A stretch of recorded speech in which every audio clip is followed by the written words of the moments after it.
Hello everyone, Richter here and welcome back to another Torchlight Infinite video. Has been a while since the last update, but I wanted to make sure that upon making another video that I could show you a character that was able to farm Profound, and I'm glad to say I succeeded.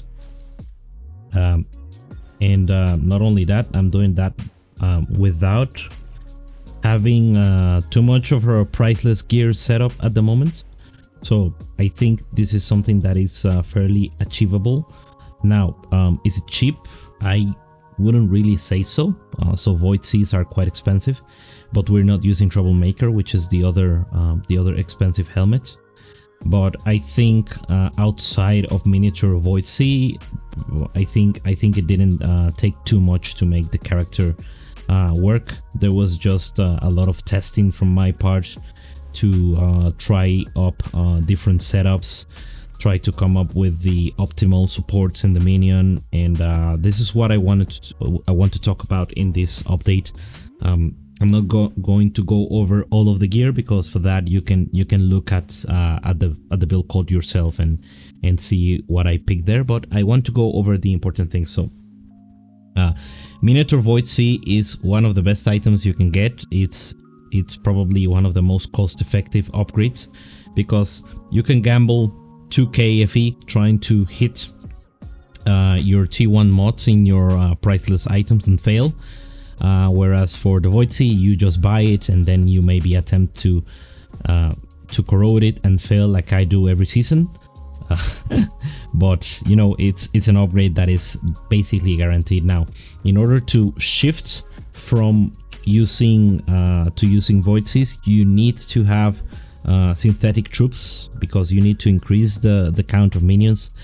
Now, normally I don't use Green Phantoms because they die and then they summon once every second. But this is one of the things that I want to talk about, is that since we have Rally on the belt, Rally makes them summon 2 at a time instead of 1. So let me show you by resetting the zone that they come in pairs now.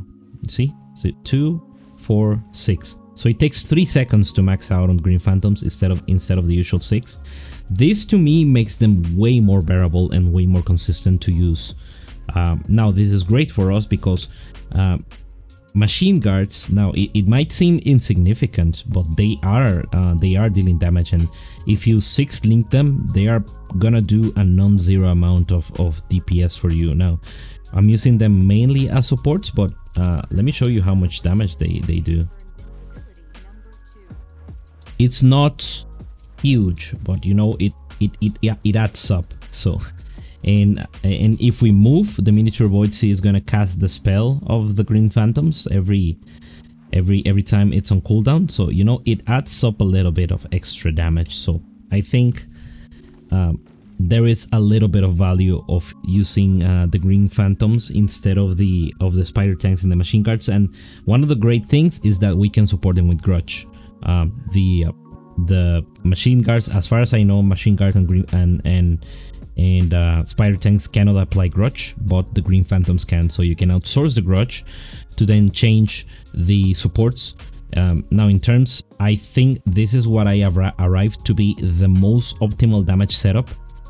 Savage Growth came above crit damage and above control spell in my testing. Now you can test this yourself to come to a different conclusion. I believe if you cap crit chance with control spell, then control spell is going to be the best one, but that's going to be very difficult to do, because our crit chance is kind of being carried by the lucky from the Fiend Crown, and once we lose this for Troublemaker, then you're gonna have some trouble capping your crit rating until you do like T0 level 50 memories crit rating mod. So that's gonna take a while.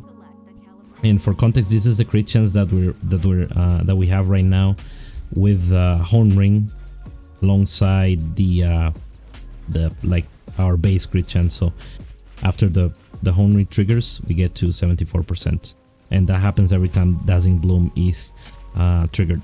So you know, 74% crit rating with 350% crit damage it's pretty good. We can definitely invest into getting that crit damage a little bit higher. The other thing that I want to talk about this is something that you care after you switch to miniature voicey, is this mod that you can only roll in level 85 plus 86 plus rods, which is the +1 max synthetic troops and additional minion damage. Now the theory going around the Discord is that this additional minion damage is being applied per minion, because, well, you know, it's another multiplier. It's kind of like having another +1 in the weapon. It's good, but the feeling is that it's adding a lot of damage, that more than it should, or than it apparently should. So it's good, because even if this is only 8%, I would still take this, because 8% additional minion damage is as much as having a +1, which is the other thing that you can you can't even roll +1 with advanced. You can only roll like intelligence. So I think this is a best in slot mod to have once you go to the Void Sea, and once we start getting into going to Kismets in here, not Undetermined Fate, in the Summon Kismets, we are going to use Mechanical Tree, and this is super expensive right now, but it's for a good reason. You put 2 of these, and this is going to give you, let's do the math right now, we have a total of 8 minions. Well, we have a total of 6 synthetic troops. This is 60% additional damage. You have to use 2 of them, so this is basically 30% additional damage per Kismet. This is the best value you can get out of a Kismet for this setup, and having that extra minion is adding the 8% of the mod itself, and it will add 10% extra once you get into Mechanical Tree. So it's pretty good. I would definitely take that on the weapon, and the fact that we can use Rally allows us to use Green Phantoms instead of Spider Tanks and what's it called, Machine Guards. Okay, so the next thing that I want to talk about is the change from normally there are 3 things that you put here to enable your character to curse and hit. Well, I was aware of 2 only, to be fair. I got this idea from looking at Alex's profile. When he was playing his earlier setup, he was using this, and I became really interested because first of all, this wasn't too expensive. Probably a 200 is gonna be quite expensive, but you know, 164%. This makes, so how this works, this makes Shadow Shot an empower skill. Normally this is just a skill that hits a projectile and moves targets around. This makes it an empower skill now that not only inflicts weaken, which is a 10% damage reduction on enemies, it knocks them back like into the ball, so it like pulls them together, and also because it's an empower skill, it scales with empower skill effect, which we like to get because our empower skill effect affects the minion, and the minion empower skill is 20% additional damage and 50% additional ultimate damage. So this really pairs well together with our setup.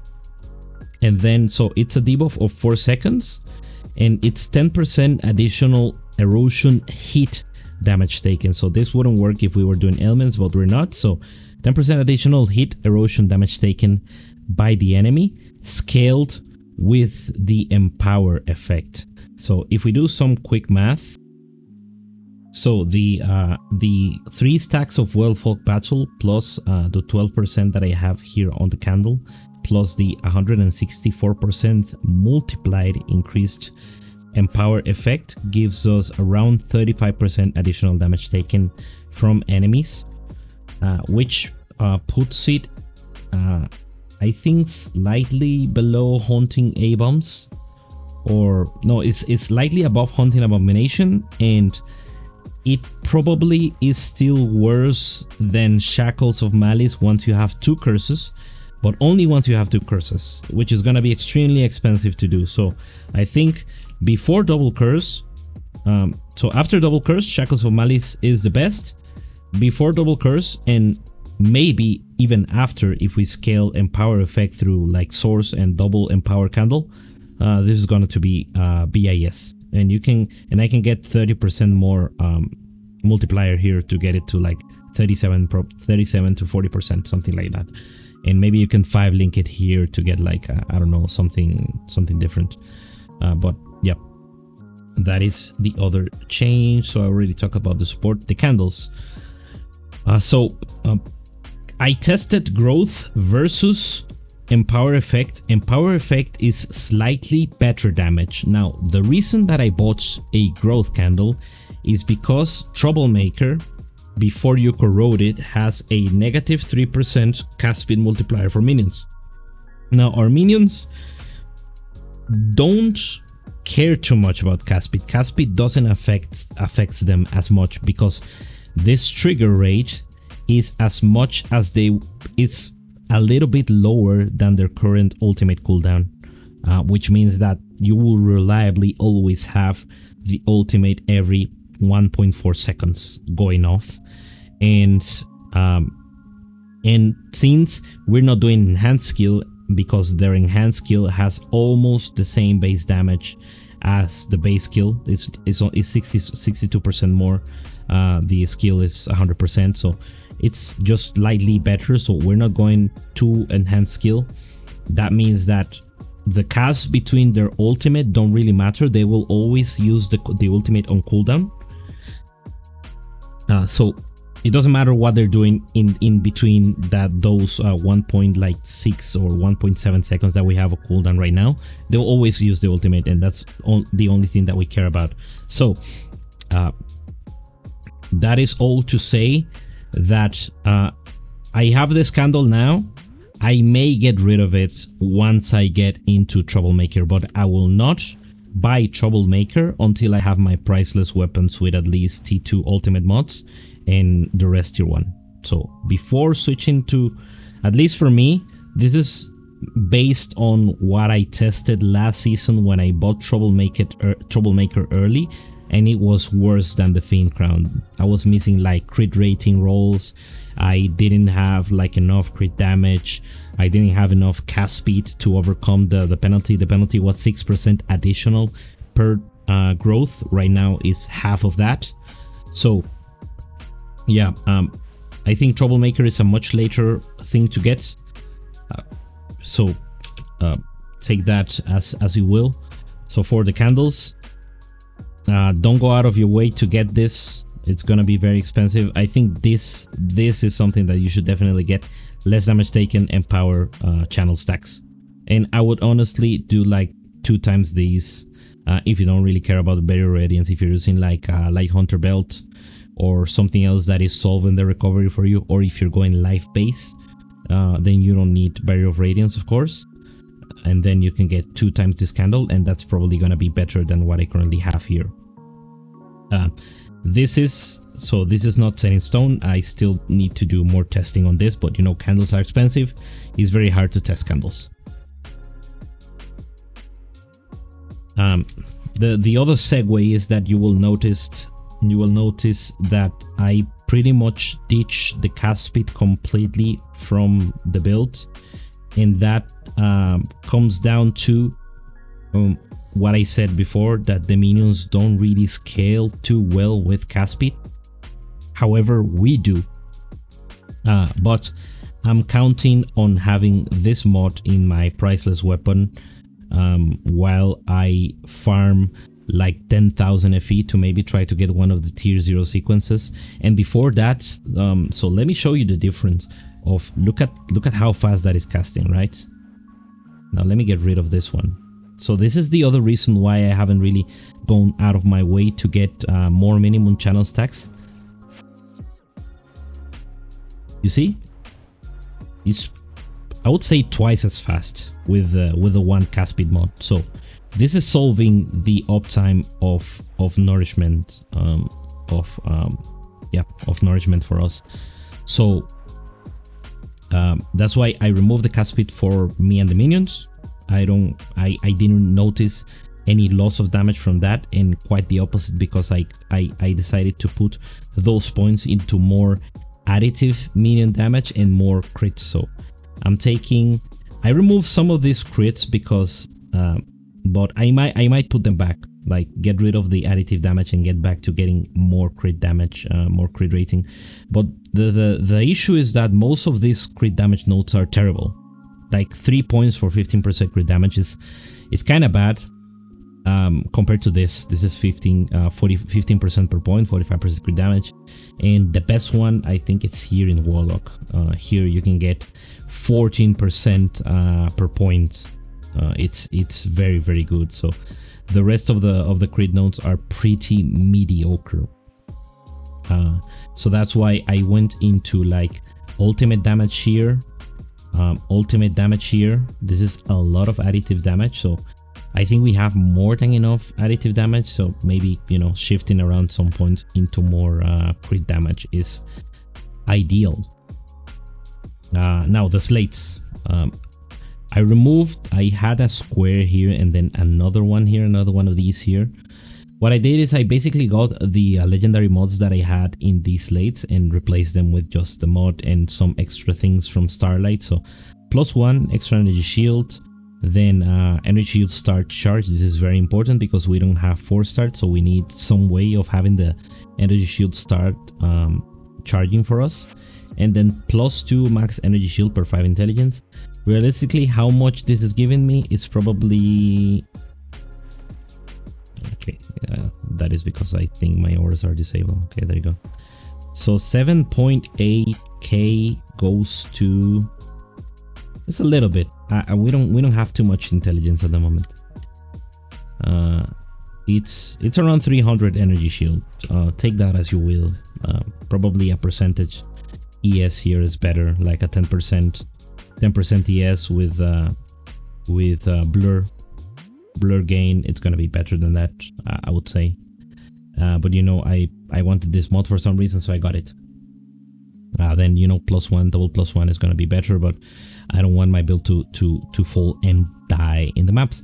And the other the other change here is that we shifted into Focus Strike. Focus Strike is 32% additional damage, which is one of the highest multipliers that we can get in any pedigree slot besides Indifference. But Indifference requires you to play your build badly, or, you know, to have spare links, spare energy, which who can afford to have spare energy?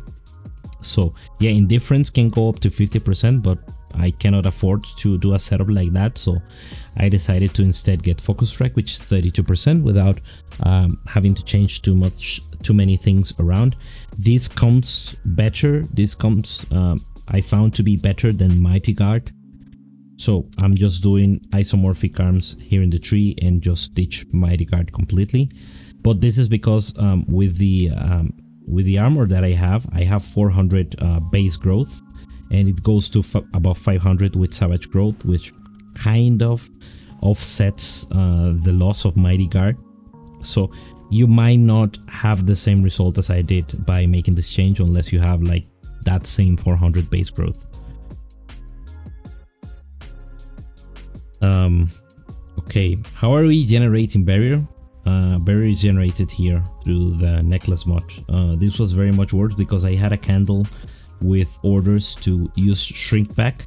Now Shrink Back is better because it gives you additional barrier shields. It's very, very good. This is very good defensively, but I wanted to still round out the build to make the offenses better, to go into Profound.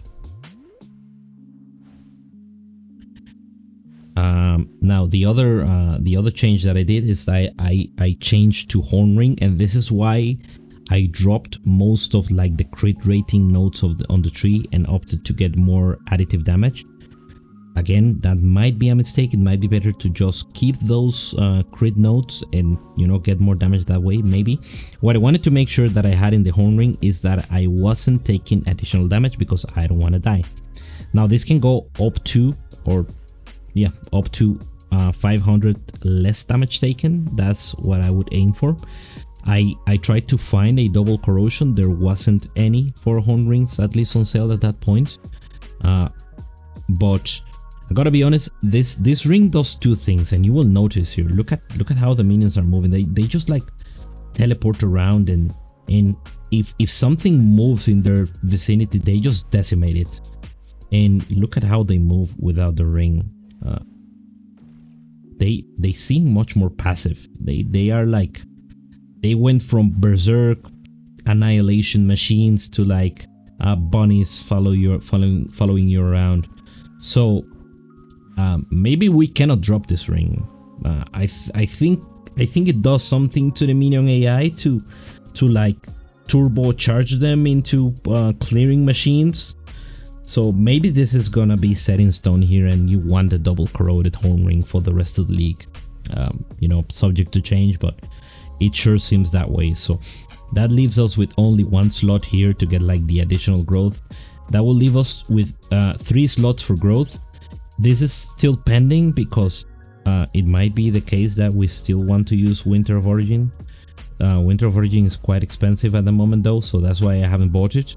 But if we shift from Winter into a rare belt, then we 100% want a...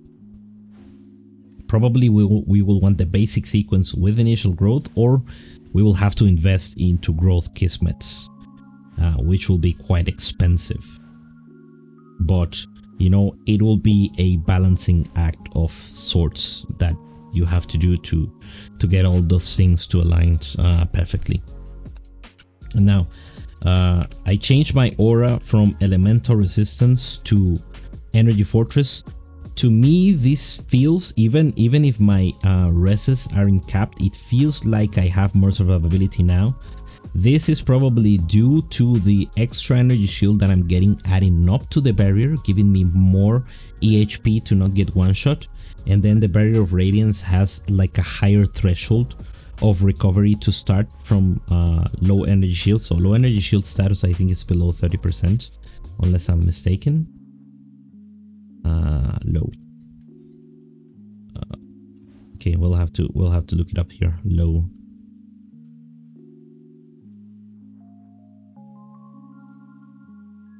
%, yeah. So 35%. If we increase the total pool, then 35% is much higher. So it starts before we get into a window where we can get one shot. So that's the why. Now, if you don't care about dying at all, you change this to a damage aura, in this case precise erosion amplification, and then you enjoy having 50% more damage than I do currently. Yeah, that's also an option. Yeah, focus strike. And okay, the final thing that I want to talk about is the Pact spirits. Everyone is asking the question, does Iris need Pact spirits? I would say every class needs Pact spirits. How much do legendary Pact spirits give you? I'm gonna show that now. At least the ones I have, right? And no test is gonna be perfect, so it's gonna show you maybe different results at different points. So this is our current damage. Let's say 100 billion for, you know, for a nice round number. And this is what I have: level 1 Anubis, level 5 Spirit Veil, and I always run a defensive pact here, and I always will. Unless I want to like cheese the dragon for some extra bit of clear. The best option for me is this guy, because he gives you a total of 20% additional damage taken reduction, elemental resistances, and you just remove these XP points for something else. So he's pretty good. Like him a lot. I think he's the best purple pet probably in the game. Now let's see how much damage we have by removing Veil, which is the highest one and probably the best one for Iris 1. But we're still gonna use like a purple one. This guy. This is the second, the closest best, in my opinion. And I'm not gonna restart the zone because that will bring my order to 100 and give you a skewed result. So we went from 100-ish to, it seems, 80. Seems 80, right? So that's 20 billion less. We're having spikes of 86. So the highest DPS was 130 before, and then we're like 86, 84. Can probably get to 90 if we let the test run enough. So 100 with 2 legendaries, 86 with only one of the legendaries. Now realistically, any player that is not new should it wouldn't be too much trouble to get one of these at least to level 1. And now I'm gonna remove the legendaries entirely and add another purple. Now I'm not gonna go to the extreme of using blue pets, because you know you at least probably have a level 1 purple pet. So this one is pretty much the mini version of Anubis, and I don't have it maxed. So this, I think something like this is what most players that have never played Iris 1 would expect to have. So it was 82, 85 before, and then right now is like 70. As you can see, the like highest dropped from like 100 to 85, so that's like a 15 billion less higher, and then 65 to 70, so like that's like 10 billion less. So we went from like 100 to like 65 billion. So yeah, there it is. Basically, take that as you will. Now this will make it probably not profound viable, in my opinion. At this level of damage, you will still need to invest a little bit more into the character to get to that level. But if you have at least one of them, then it's a significant boost. And then again, I could just use 3 purple damage pets and round up the damage a little bit more, but this is what I choose to do. And yep, there it is. This is the update to the Erosion Magus build. Thank you everyone that has commented on the video, that has followed the build in here, and that has theory crafted with me up to this point. Well, the farming continues. There's still now that we started to do profound, it's gonna be a lot of getting lucky to get the pieces together to see how far we can push this one when compared to the Fire Magus. This is the weapon that I will be using. This is the rod. I've already prepared this with this nice mod. I already have the focus blessing, but I have a whooping minus 398 energy shield, so that's gonna be fun times. But we have the additional minute damage sequence, which is much worse than this one, because you know 80 growth is insane. But you know, if you find one of these priceless for less than 1,000, just buy it. It's not worth rolling the sequences. It's terrible. Don't do it. I bought the one for 400. That was a steal, because you need 300 to even attempt to get a sequence on a level 100 item. So there you go. That's it for today. Enough rambling. I'm sorry for the long video. Thank you very much for watching. Let me know if you're playing Erosion Magus, or which Magus are you playing on Iris 1. Iris 1 reigns supreme. Thank you a lot, and have a great rest of your day. Bye bye.